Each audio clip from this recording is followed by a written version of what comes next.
Dzień dobry! Jestem podekscytowana, że tu jestem! I know, my Polish is terrible, so in case you have no idea what I just said, I've been practicing, like pretty much all week. I'm so excited to be here. My name is Tiffany Ceasor. I love, love, love Poland, and I need to see some smiles. I know you Poles aren't known for your smiles, your optimism, your exploding personalities, but for me, it means a lot because I'm looking at each and every one of your faces, and I'm speaking to you, and you matter to me. And so if I could see just any sort of reaction from you, it would mean the world to me. So I wanted just to start by really just talking about my talk.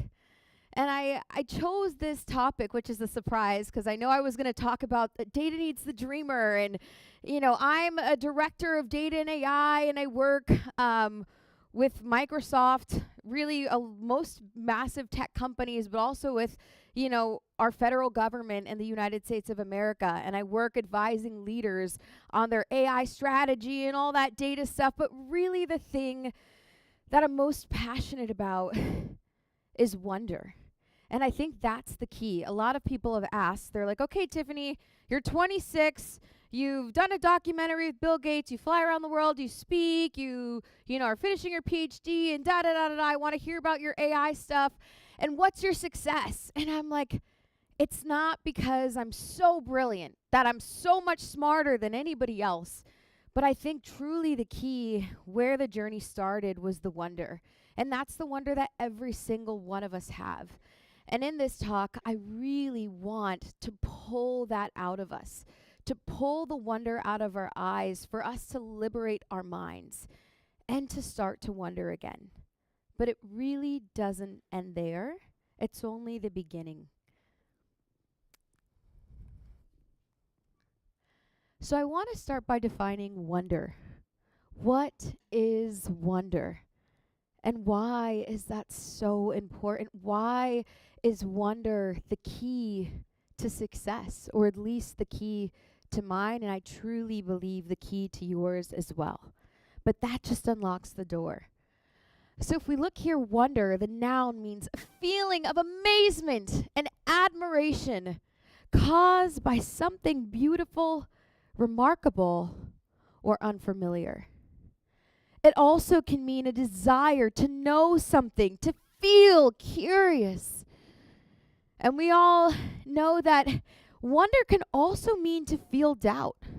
When you wonder about something, you wonder, why is something the way it is? Sometimes you wonder and you look out at the world and you're amazed. I wonder what's on your mind. I wonder what keeps you up at night, what drives your soul. I wonder what you're passionate about, and I'm curious about that. I'm also in awe and wonder of the things you've done to bring yourself at this conference, to be leaders and developers, and to be people who strive for change, to create and dream. And that's something that I wonder about. And I really am passionate about this wonder, because this wonder is what started me. This wonder is what filled my soul. And wonder is something that's so simple, but we lose the older we get.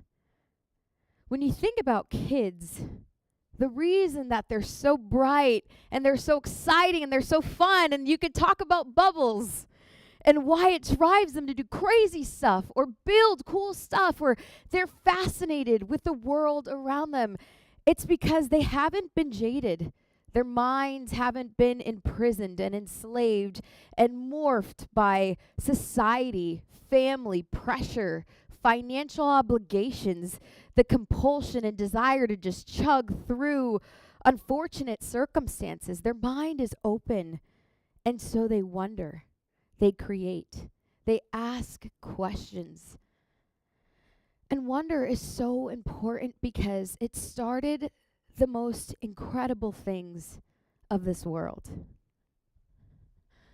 I wanted to show this photo because I think it really encapsulates and embodies wonder. That glimmer, that sparkle in your eye, that seeing of something that drives you forward. And this wonder is a woman wondering about the earth in space. What would that be like? Imagine to be in space and you wonder about life. You're like, what am I? What is this? I want to go there. I want to do something. That wonder propels us. That wonder was in Walt Disney's eyes, and now we have Disney World, which isn't just a place where dreams are born. It's a place where experiences are curated. AI is developed. Characters are made, and it's all over the world. Walt Disney's wonder created dreams for every kid and every adult around the world. Wonder drove the Wright brothers to see if they could fly. Imagine that.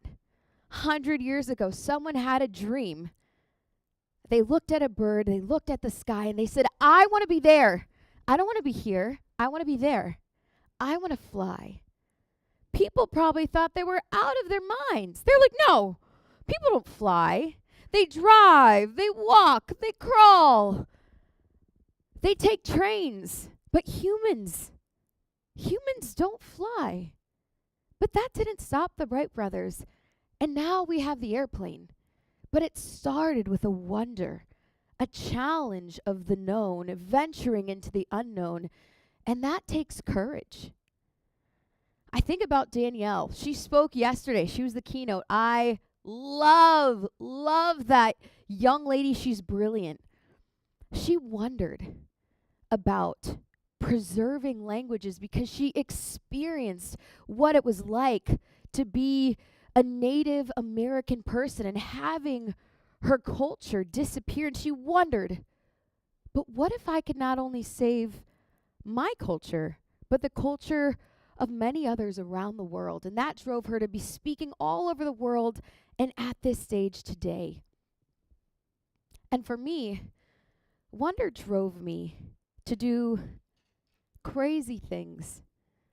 And one of them was really when I was younger. I think the thing that started my career off and really catapulted it was when I was younger, I wondered about everything. I wondered about humans. I loved humans. I loved people. At first I was scared. I actually used to be really shy. I didn't want to talk to people. I just stared at them. And I would stutter because I was so nervous to talk. And my dad would always say, Tiff, just breathe. Like, breathe and just say what you want to say. Just spit it out already, And I was like, I can't. And I think I was taking so much information in, and I didn't know what to do with it. But I wondered about everything. So when I developed the courage to talk and interact with the things that were so precious to me, which are people just like you. I loved people. I learned so much about them. I would ask so many questions. They taught me different things, from science to math to finance. And I would sit and I would just offer to help them with anything. I would take paper. I would go with my mom with her to work. I was about 7 or 8 years old, and I wanted to go with her to work because I wanted to be with the people. And she was a marketing manager and did a lot of business development. And I told her, hey, if you can let me be home, I will learn and I will come with you to work and I'll help everybody else at your job. Free labor, totally do not recommend, because I think that violates child labor laws in some places. But I loved it. I learned about all of these things about people. And that curated this lust, this desire, this insatiable curiosity in me that caused me to be obsessed with Google search. It came out when I was younger, and I was just like absolutely enamored by it. I was like, I'm Googling everything. It's like the library, but it's in my house, and it's like I could use it whenever I want to, and all my questions could now be answered because of Google. It was amazing. When I'd get grounded, my parents were like, people would say, oh, take away their phone. They're going to just want to be on social media. Well, they didn't have social media then. They're going to want to text their friends. They're going to want to do whatever. But my parents were like, they found out quickly because I would give my phone away. I'm like, oh, yeah. Oh, please, I'm so sorry. Take my phone. Please take my phone, but not my Kindle, because my Kindle had Google. And Google was just like, it was just my bread and butter. I'd be up all night Googling everything. How are computers built? Why does the sky look the way it does? Why is grass green? I mean, things kids don't really know the answer to, but you're curious about. I'm sure if any of you have kids, you're like, oh my gosh, they ask questions about every damn thing. This is crazy. But I loved it because it fed my mind and my curiosity. And that led me to end up wanting to be a part of a very small, unique research program. And this was pretty revolutionary at this time because they didn't have programs like this. So kids would come from other countries, move from around the world, the United States, just so that they can come and have an opportunity to be a part of this small research program at this school called Florida Atlantic University High School, also known as A.D. Henderson School. And this school was just started when I had learned about it, and it allowed for young kids who had unique abilities and gifted minds and really the grit and desire to learn and to challenge their brain to places where most kids don't go, to be a part of an opportunity to try and smush all of grade school or high school into 1 year. And then when you're 13 or 14, you completely go off to university. And the goal is for a lot of these kids to become surgeons and lawyers and attorneys, or really a lot of research scientists were made. And so a lot of my friends, I've known the youngest doctor that's ever been a doctor because they went to my program. And they went to Harvard, and actually Beyonce flew to Florida just to meet him because he was the youngest surgeon that has ever existed. And he ended up going to Yale, and people couldn't believe this. And this was about 15 years ago. They couldn't believe that kids who were 24 years old could be surgeons and be some of the best in the entire world. But that wasn't because some kids were absolutely gifted. I mean, I have a friend who quite literally can taste math. Like, they can see and understand algorithms in math in a way that most people's mind will never be able to comprehend. Some people are just absolutely gifted. But that wasn't me. I would say I do have abilities to be able to learn and synthesize information probably a lot faster than other people, but I think it's because I've always pushed my mind in ways that would probably drive people crazy. But I pushed myself because for me, it was this fire, this thing in me that I could not hold in, this curiosity that literally would keep me up all night. I couldn't stop reading about any and everything, and that drove me. It pushed me to the point where, in this program, there were only about 100 kids that made it in, and 45% of them dropped out. I mean, just after the first semester, because it was too much. You're reading hundreds of pages every night, and you're being examined on those pages they're not just like, oh, a little algebra. It's calculus. You're also learning, chemistry and physics all at the same time, and you're tested all day, all night. You're waking up super early. It took me an hour and a half to get to this school, but I wanted it. I needed it because if I got in there, it would allow me to experience the world, to have no bounds. And I didn't want to go to normal high school. I honestly couldn't even sit still for more than a couple hours. I was so bored out of my mind. I was like, kill me. I didn't want the cute little social friends and to be a cheerleader. I was like, I just want to do whatever I want to do, and I want to be unbounded. And I don't want anything to stop me. I want to learn. And I just wondered. I had tasted people and their experiences, and I wanted to be like them, but not just one of them. I wanted to be like all of them. And so in that program, I poured myself in. I've cried myself to sleep so many times because I was physically so tired that I was delirious. I dragged myself. My mom would ask me, Tiffany, do you want to she didn't say quit because she knew I was like, I'm not a quitter. But she was like, Tiffany, do you want to just stop? You don't need to do this. And I'm like, Mom, I know you're not forcing me, but I need to do this. I can't not. And I won't be able to live with my 13-year-old self if I didn't go after it. And so I'd cry myself to sleep. I'd wake back up and I'd read all night. And I'd wake back up and do it again and do it every single day until that year finally ended. And it was one of the worst years of my entire existence. People ask, oh, why is I'm like, everything else pairs in comparison to that 1 year. They don't even allow kids to do this anymore because it caused a lot of mental instability for a lot of kids. And it's sad, but I think for a lot of the kids whose minds were either wired like that naturally or they had that desire, it led to some of the greatest and most successful people that I've ever met. And I feel so privileged and honored to call them my friends and to learn from them. And so, but that just was the start. That was just the start. That just got me through the door. But from there, it went to immersion. And this is so important because wonder is just the key.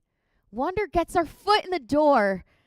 But once we're there, sometimes you're like, oh my gosh, how did I end up here? I was like, I felt such imposter syndrome. I'm over here dealing with the kid who's tasting the numbers he's looking at on the screen. And I'm like, yeah, can't relate. I don't taste math.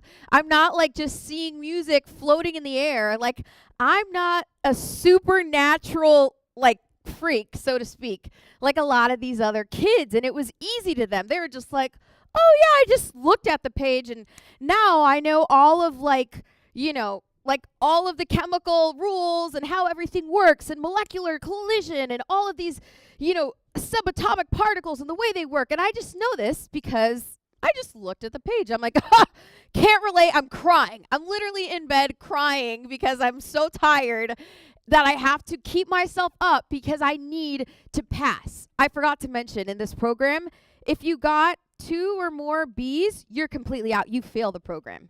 And you're taking 7, 8 classes all at once, right? So imagine it was like that after you graduate, that summer you get to go to college. And I was like, oh my God, I love uni. It's amazing. It's so easy. I took 12 classes. Literally, I've taken 8 classes at a time. And it felt easy. I loved it because comparing it to what it was like before, it was so much better. People were nice and professors weren't trying to ruin your life. I had one teacher who's like, you will fail because I'm going to teach you what it's like to fail. First day of class, you're like, wow, that's what you want every one of your 13-year-olds to hear. Total great hype, encouragement thing. You're like, this is terrible. You're literally a horrible person. Who wants to torture kids? But anyway, this led me to the next step, which is the immersive experience. And this is one of the most, not the most, but a very crucial step. Because in this experience, so many things happen.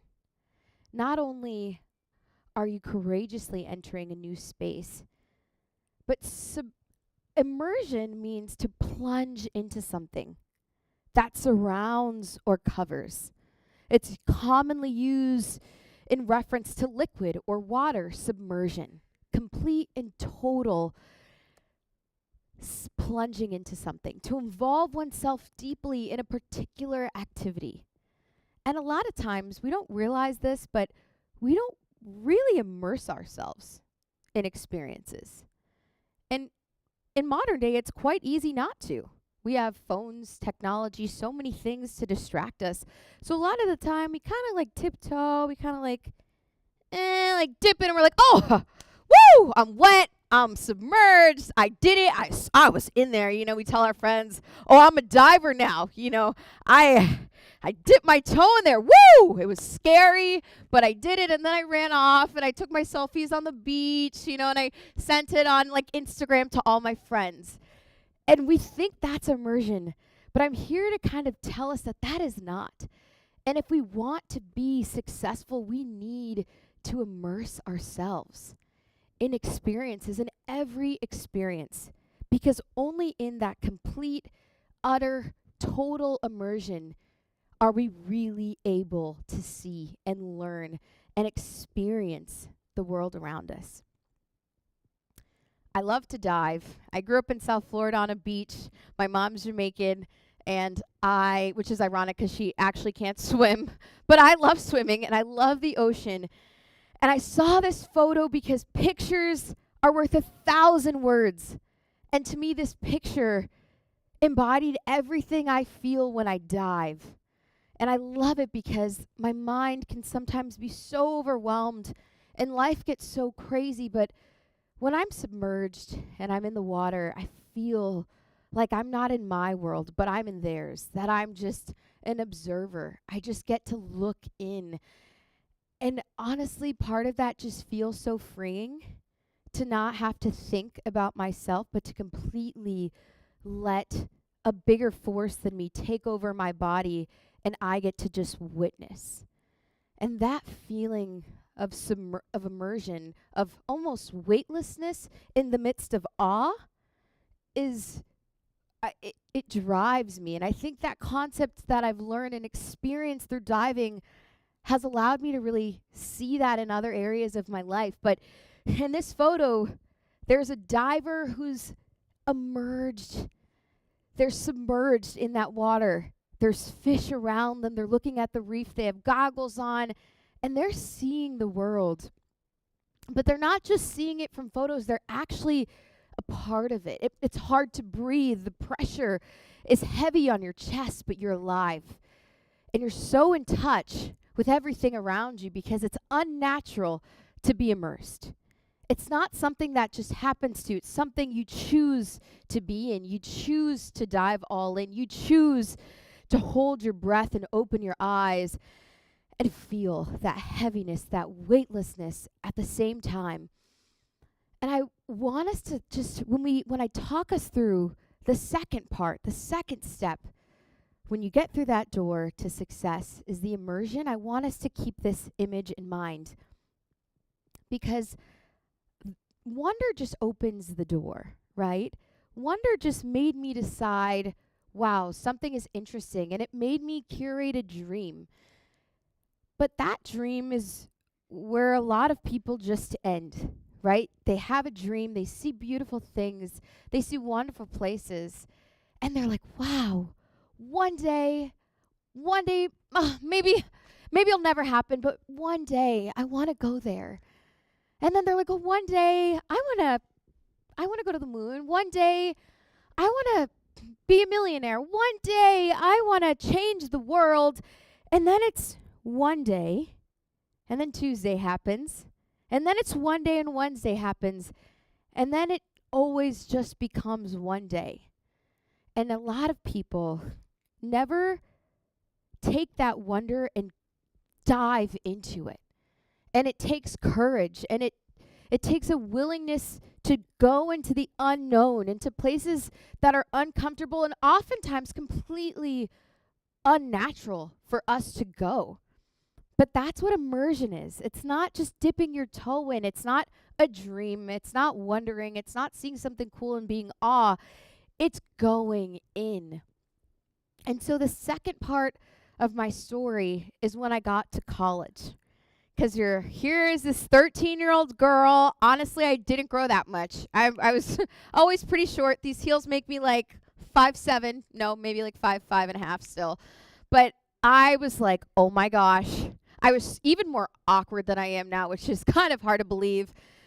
But I was so awkward. I was scared. I was like, oh, and it wasn't like a little university. It was like a massive university. Like I was sitting next to someone who was like a retired Navy SEAL EOD, which means they basically were like those people you see on the movies, just like doing the crazy stuff, jumping out of planes and like literally diffusing bombs in the ocean underwater. And he's looking like angry, just angry at life. And he's going back to school to become a literal doctor. And I wanted to become a surgeon. And I'm over here like, whoo, ooh, this is so awkward. Like, like, I didn't want anyone to know my name. I was lying out there, like, how old are you? I'm like 18 and a half. When you add the half, it already tells you're way too young. And I just was like, this is so uncomfortable. I'm taking these classes. But I remember, like, the first day, how nervous I was. It was a massive lecture hall, literally 3 times the size of this.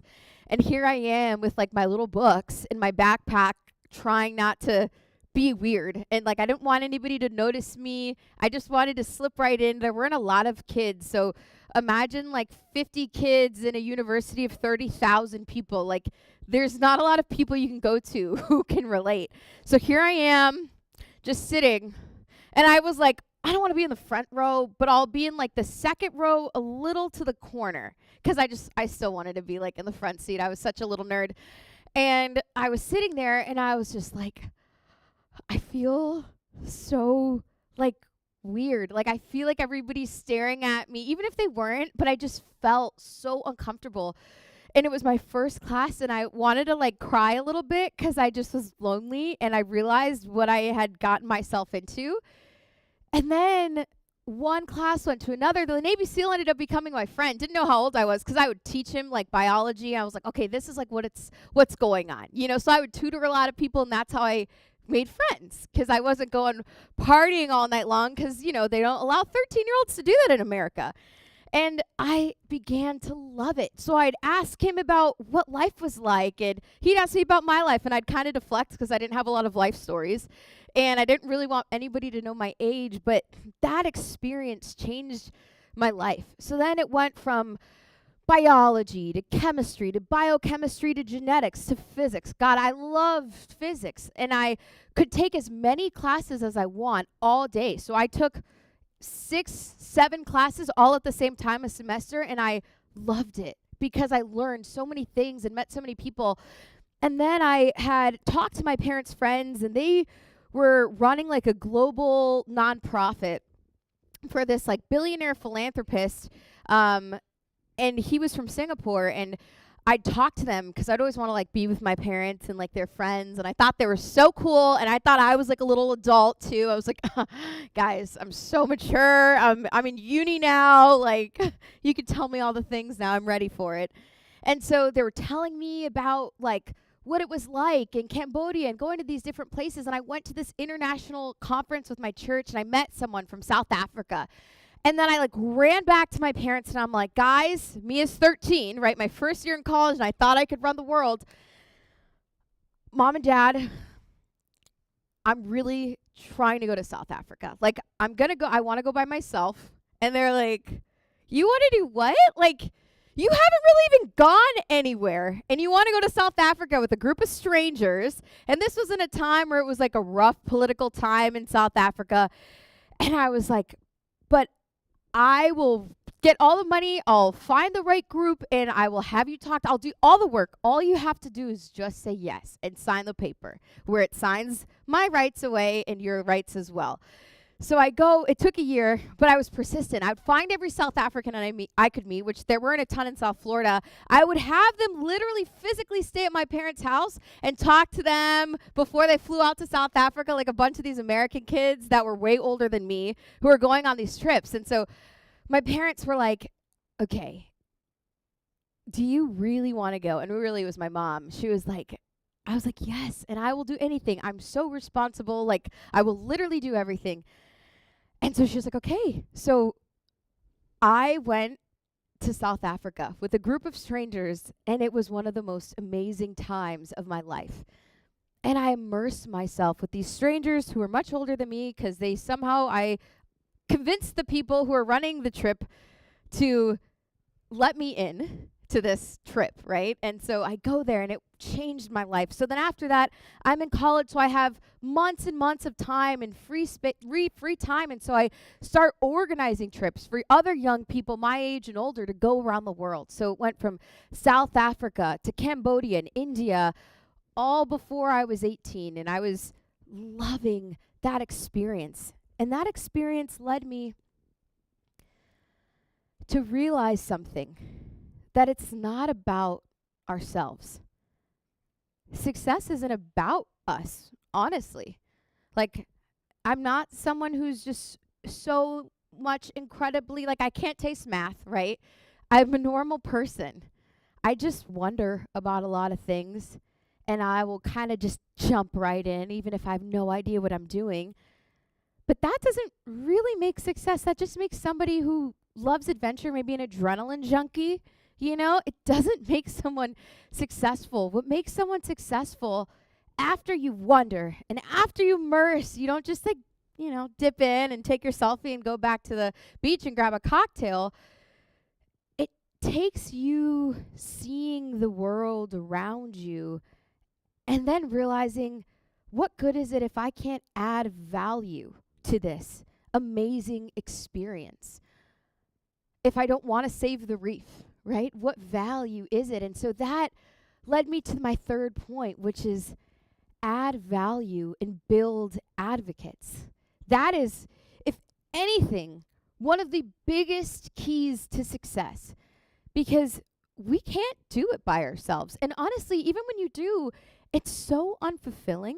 And times when I've tried to do it by myself, I felt incredibly lonely. And it's led to just this darkness that would linger. And even if I've done things like that were really cool, I just felt like it didn't mean anything to me. And then I realized there's only so much we could do by ourselves. And it's made success is bred through building an army of people who you love, who you rally for, who you support, and who support you. People who can be in rooms that you can't be in, and they can advocate on your behalf. And so I wanted to find what advocates are. They're people who publicly support or recommend a particular cause, policy, but in our case, a person. Because this is extremely important. When you have people who support you, who believe in you, who they're for you because you are for them, that will bring you in places you will never be able to go before. And so fast forward through university, I ended up being curious and doing my master's in, information systems and data science before it was super popular, because I figured data is the only way I could study all the things I love and be able to literally research everything I love and jump from career to career and be in bioinformatics and then also cybersecurity and all of the things. And so I chose data science, even though I knew nothing about computers. I literally knew nothing. That was the one thing I never learned while I was in uni in my undergrad was computers. So I jump in, not knowing anything about coding and doing my master's there, but that led me to get recruited by Microsoft. And I was like, holy crap, this is crazy. I thought it was a scam at first. On LinkedIn, I was messaged and they're like, hi. And they're like, hi, we have been looking at your profile and the things you've done. And I'd kind of posted some stuff about programs I was running in college for kids to travel and do mission work or environmental work. And they were like, we really want you to apply for this internship at Microsoft at their headquarters in Redmond, Washington. And I was like, yeah, this is a scam. So I literally left it. I sat in grad school. I was working and I looked at it every day for 2.5 days, but it felt like weeks. And I was like, oh my gosh, if it's a scam, I'm going to give them my information and then it's going to take over my university computer and they're going to fire me from my job because I'm doing this while I'm working. So I go and I finally open back up. I'm reply on LinkedIn. I'm like, hi, thank you so much. Can you send me more information? Close computer. And they did. And I was like, whoa, I clicked the link, risky, never click a link, but I did because it looked valid. It at Microsoft.com. You're like, okay, this seems legit. So I click this link and here comes this page. And I'm like, oh my God, this is the Microsoft page and they want me to apply in headquarters and there are thousands of people interviewing for this one role. And I'm like, okay, even if I apply, there's no way I'm going to get it because they told in the letter, you could see the number of applicants and it was 3,000 and whatever because everybody was applying for these general positions and obviously there are few people that get it. So I'm kind of okay, I'll apply, but my expectations are literally sub-zero. I just feel honored you even thought about me. Few months pass and we're interviewing. Then they fly me out to Redmond, and this is in 2019. And I'm like, they fly like interns out, like, and they're like paying for stuff. Like you have like $200 a day, and they're like, order all of the room service you want, all of the drinks at this literally almost 5-star hotel in the middle of Bellevue. You have like a driver that will come just to interview. I was like, oh my God, I don't even need the job. I was like, I love the experience. I was like, oh my God, I'm definitely not going to get this job, but it's so fun to be here. So anyway, I'm there. And then here comes, like, I am living la vida loca. I'm just like running up the check, like, oh my gosh, indulging in everything, room service every single second.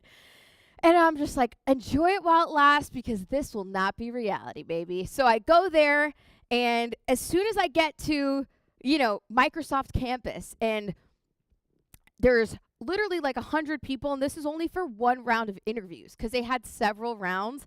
So for the same type of roles. And so they had like marketing, finance, data science / business analytics, and then engineers. And there's a billion engineers, right?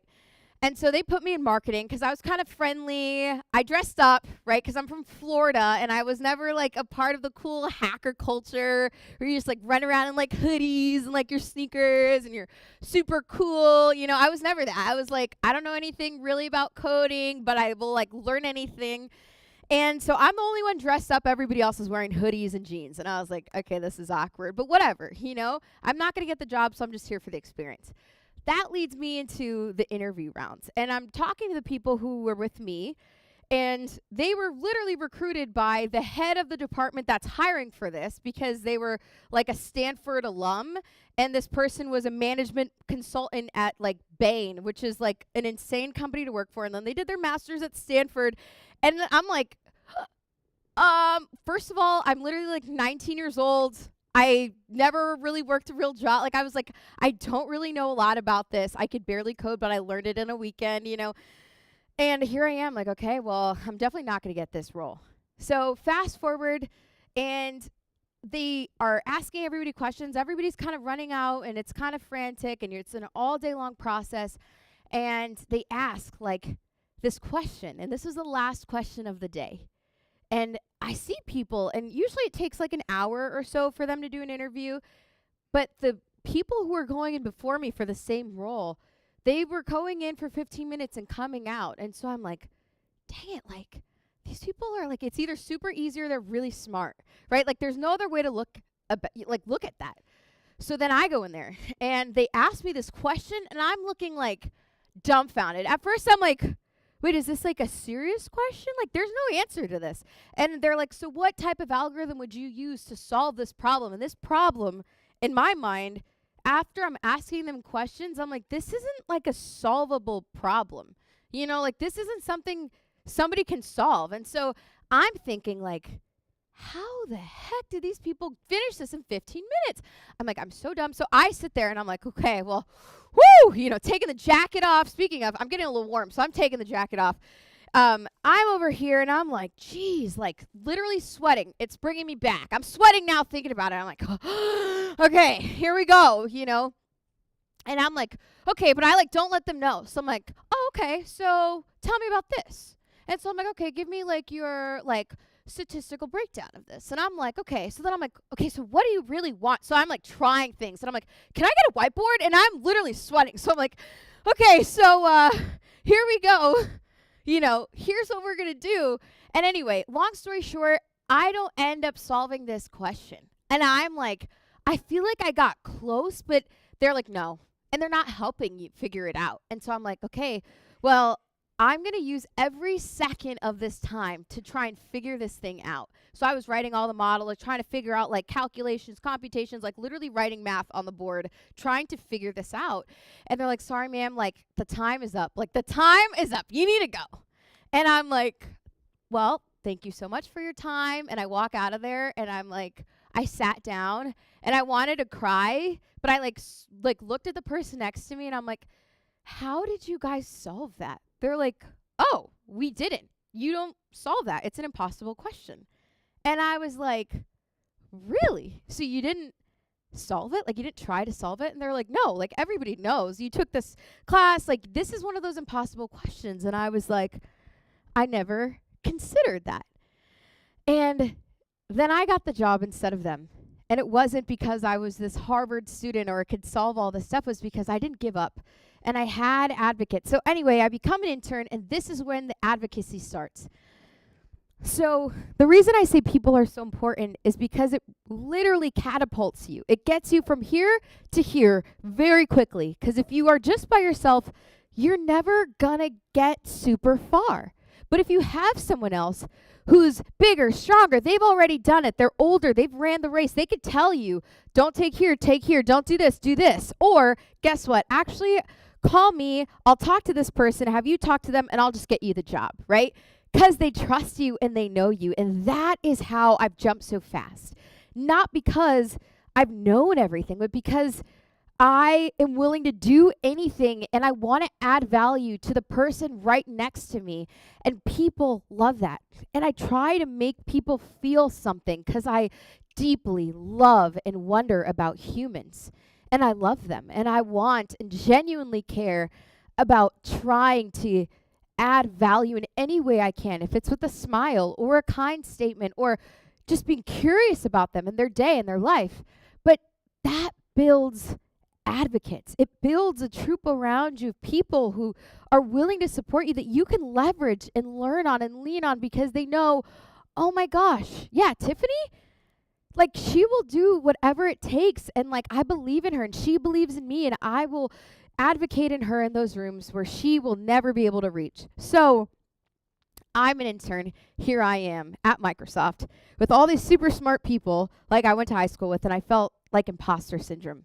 So I am in the back of the room and I'm asking someone, I'm like, hey, like I saw this one lady and I'm like, oh, okay, I'm going to go to her. She looks like she's struggling. So I'm like, okay, let me go help her. Like everybody else is walking. They're running to the front of the room. They want the front row seats to be like, hi, my name's Peter, and I know all the algorithms and greedy algorithm and feeding, blah, blah. They just know everything. They're little smart, like they're smart asses. They think they're so cool and they like think they're God. So I'm like, I don't know a lot, but I'm willing to learn anything. So here I am and I'm like, nobody's helping this like lady. So I'm like, hey, like, can I help you with these boxes? So I like carry, she's like, oh, wow, thank you. I thought she was an intern. So I'm like helping her and I'm bringing her to the back of the room and I'm like, I'm really new at this. I'm super honored and grateful to be here. Like, do you want to sit with me? I know it's a little intimidating. She's like, yeah, I would love to. So she sits with me at the back of the room. The next thing you know, this is literally a room of 5,000 interns, right, from all over the world. And then everybody starts clapping. They're like, and we want to introduce the assistant to the global director of university recruiting, Sasha Nunn. Can you walk up to the stage? And she literally gets up, and I'm like, I don't think this is for you. She's like, no, actually it is. I'm like, I think we should sit down. I'm literally having this conversation. I'm like, oh my gosh, my new friend is literally going to just be like kicked out the program. She walks to the stage and is like, thank you all for coming. I'm Sasha. I was like, oh my goodness, this is so embarrassing. I had no idea who she was. And so she was like, I want to just thank people like you, and points to me. And I'm like, for being what we want Microsoft to look like. So next thing you know, she does this deep dive research on me. And I don't know, this internship starts. And next thing you know, I get a call, or my manager gets a call, and her face looks like just serious. And I'm like, this is my first week at the job. I'm working really hard. And she's like, I don't know, but HR called me right now. Like, you need to leave. I was like, I need a what? I was like, can I finish my work? I was trying not to like panic. But like if your boss is looking like almost just like frightened, and then they say HR calls you and you need to pack your bags and leave, like not at the end of the day, right now, you're like, I'm fired, right? So I go there and I'm literally crying in my car and I'm trying to wipe the tears off. And I'm like, okay. I get to the office and I walk in, nobody's there. It's a completely empty room. And this room was filled with a lot of people. And I'm walking there and I see this one guy who's super socially awkward, but he's become one of my great friends. And I'm like, hey, like, what are you doing here? And he's like super unfazed by anything. He's like, I'm not sure. They told me to go. This kid is like the youngest professor, 17 at Harvard. And I'm like, okay, you're really not that great of a moral support when we're about to get fired. So we walk into this room. The next thing you know, they're like sitting us down and they're like, hey, we looked into your background and it was a little bit misleading. And we ended up looking more. And Tiffany, you started this idea because of your kindness. We found all of these things. We realized how old you were. Why didn't you tell us you were 19 years old with your master's? And I'm like, I don't know, and I'm like literally starting to cry. And I'm like, did I lie? I just omitted the truth. And then they're like, so we saw the work you're doing for people and we sent your information to Bill. I was like, Bill who? Bill Gates. And so he decided to do a documentary with you, and we wanted to pull Benji in because he's one of the youngest teachers at Harvard. And if that's okay with you, we're starting now. And these camera crew literally comes out. I'm like crying. They cut this out the video, obviously, the documentary, because that's just it's an ugly cry, And I'm like, oh my gosh. And I just thought, this is what advocacy will get you, to a documentary with Bill Gates. And now I know all the executives at Microsoft because they've all seen that documentary, not because I was so smart and knew all those algorithms, sat in the front row and was just brilliant, but because I offered to help and add value to someone's life, even if I didn't realize their ranking in the organization or society, but I cared. And that built an advocate, and a very powerful one. And that catapulted me to know a lot, like the CEO, the VP of Microsoft, and they're still, good friends of mine to this day. And I don't want us to undervalue the power of advocates. So this leads me to assess. Once you're there and you're in this new role, this crazy new room, you need to assess opportunities, ways you can, your mind, you've wondered, you've immersed yourself, you've built a team of allies who bring you into spaces you could never bring yourself. I mean, let's be honest, I could never bring myself to just be like, oh, hi, Bill Gates, can you do a documentary with me? Yeah, that's not going to happen. But so now you're here. Now what, right? Now you assess the situation. You judge, evaluate, decide the amount, value, or importance of something, and you figure out yet again how you can make a difference in this new role. And for here, I think I ended up doing research to build and create Microsoft Research in Africa as a data scientist. So now I came in, they hired me, I'm a data scientist at Microsoft, and I was like, there is a massive global disparity with the global north and the global south. A lot of the senior researchers had left. They'd gone to different companies. It was in COVID, and everybody's paying you all sorts of absolutely crazy amounts of money to jump ship and go to their company and build algorithms. So here I am, and I'm like, I don't know what I'm doing, but I see the value, and I'm like, I'll take that up. I'll go do this research, and I will build the models. I'll build the algorithms. I'll do it all by myself because I saw it was something important. It was something that could strategically place Microsoft and our executives in a position, and I wanted to be a part of that. And so I tagged on to something that I saw the value of and seized the opportunity, and that again catapulted. But then you're in this new place, and I think you have to understand there's all these roadblocks, there's barriers, you have to figure it out. And that's where the wonder comes, and the immersion comes, and the advocacy, asking for help and adding value. And now you see the situation and you're like, oh my gosh, how do I navigate? But you figure it out because you wonder and you're curious and you learn and you do all of those building blocks. And that leads you to now. This is the step that I think is sometimes the hardest, right? You advance from one place, now you're in this role, right?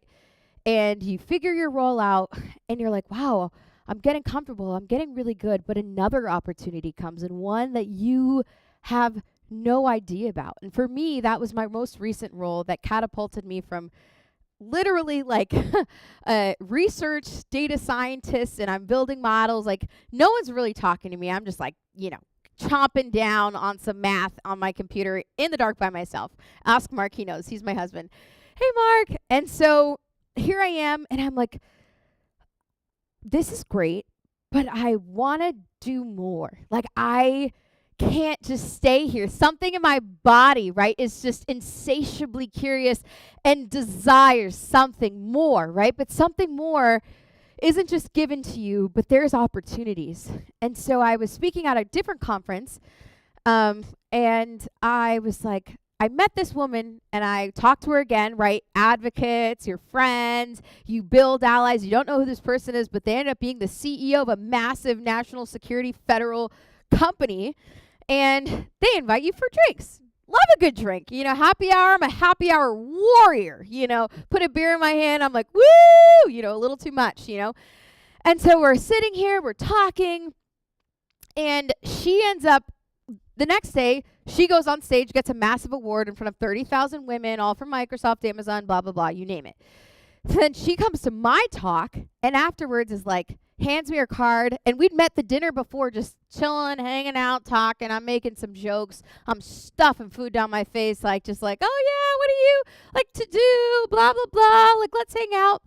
And so she's like, I want you to come work at my company. And I'm like, and I just saw her, so I'm like, oh snap, she's obviously really good at what she does and is the CEO of this company. And I'm like, I was like, okay, I have a really good job at Microsoft, at headquarters. I know the VPs, I make a good amount of money, and I'm comfortable. I know what I'm doing. I'm good at it. People, it's like my home. I grew up there, right? Why would you leave? They call it the golden handcuffs. Massive amounts of money in stock, and obviously you still have some, but you're like, this is a massive risk. I don't know what I'm doing, and I'm safe here. Even though your mind wants to wonder, you are pulled back because you're like, but I'm safe, I'm safe, I'm safe. I want to be safe, safety, stability, but then there's that adventure. There's that something more. And that part of me wanted it. So she brought together at happy hour her VP, her directors, and she was like, what job? If you leave Microsoft, we will create whatever job you want. And we want you to be a director at this company. And I was like, what? Yeah, you're just kidding. I was like, oh my gosh, this is crazy. So, but I was like, safety, stability, obviously all those things. I don't know how to be a director. I've never led anybody in my life, my whole career. No, never. I'm just really good at just doing my stuff. I've got in the zone. I'm a scientist, but I don't lead people. What do I know about that? And so she was like, think about it and let me know. So fast forward,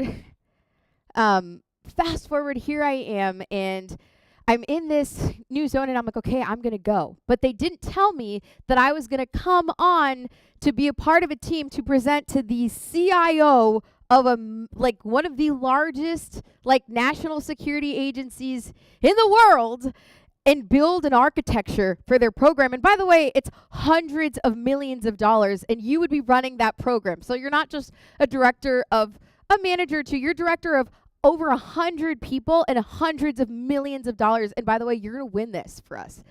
So here I am. Courageous venture. Mental and moral strength to venture, persevere, and withstand danger, fear, or difficulty. But to venture. To undertake a risky or daring journey or course of action. And this reminds me of Mark. He's right here, and it makes me emotional. Because Mark always is a courageous venturer. He takes insane risk. He has life stories that literally blow my mind. And he does it with courage and boldness. This is him after doing an Ironman in Brazil, where you're running a marathon, you're biking for 100 miles, and then you're swimming for 2 miles. And he was like, oh yeah, I'm going to go hang off the cliff in Rio de Janeiro. And I'm going to jump out of a plane, and I'm going to do insane things and push myself to limits. And Tiffany, you need to never stop pushing yours. And so I jumped, and I took that adventure, and you see a view that you will never see in your life. This is him literally summiting Mount Rainier, which is the largest volcanic, active volcanic mountain in North America. And he literally climbed to the top just because he was like, I can and I want to. It's a crazy endeavor. It's literally the middle of summer, but it's freezing up there. People die every year because they slip through crevasses and they die, they fall off the mountain.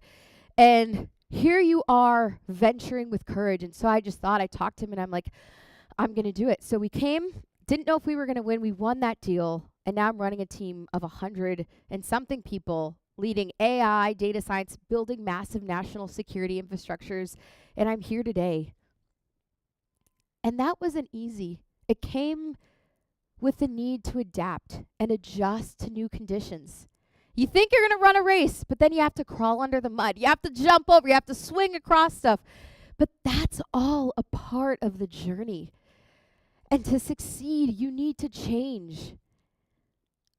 And lastly, you need to have a generous spirit, the desire and willingness to give back, just like Sasha gave back to me and all of the directors and Kendall and, Ravi, Rajesh, the VPs I know who poured into me and told me, Tiffany, you better take this opportunity. We want you at Microsoft, but you would be missing out on a crazy adventure if you didn't take it. So they supported me and we're still friends. So now I partner with Microsoft and they're my subcontractors, which is a crazy idea, right? That Microsoft would now be, I lead their, it's kind of crazy.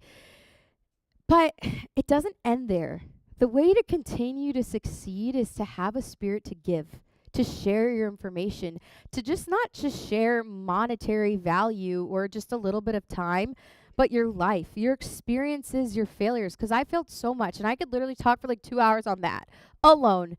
But we need to give, because that desire to give, to help a stranger, to give a smile, that will change not just your life, but humanity if everybody does it. But it will also give you great success. And so I just want to thank you all for being with me. And I want to encourage you not just to wonder, because that just opens the door, but to do all the following steps. And I know you'll succeed, and I wish you all the very best. Thank you so much.